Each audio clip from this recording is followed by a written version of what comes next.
বিগত দিনে আমরা দেখেছি নির্বাচনটাকে উৎসবের পরিবর্তে আতঙ্কে পরিণত করেছিল বিগত সরকার। জনগণের স্বতঃস্ফূর্ত উপস্থিতিতে জনগণ যে রায় দেয় সেই রায়কে আমরা মাথা পেতে নিয়ে আমরা পরবর্তীতে দেশ গঠন আমরা ঐক্যবদ্ধভাবে এগিয়ে যাব। লক্ষ লক্ষ নেতাকর্মী কারাগারে কোর্ট বিল্ডিংয়ে বান্ধা ফেরারি জীবন অতিবাহিত করেছে।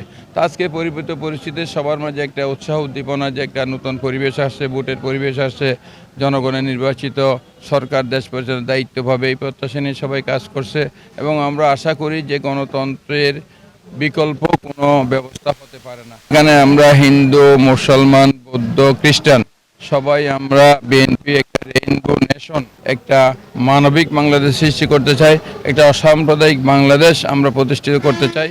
সেই লক্ষ্যে আমরা সকল ধর্মের মানুষের প্রতি আমাদের আহ্বান থাকবে যে মানবিক বাংলাদেশ, যে সকলের জন্য নিরাপদ বাংলাদেশ, তার কোনো বিকল্প নাই। আগামী দিনে আমাদের যে সম্প্রীতির বন্ধন সেটা আরও অটুট হবে, আরও সমৃদ্ধ হবে, আরও শক্তিশালী হবে, সেই প্রত্যাশা আমাদের।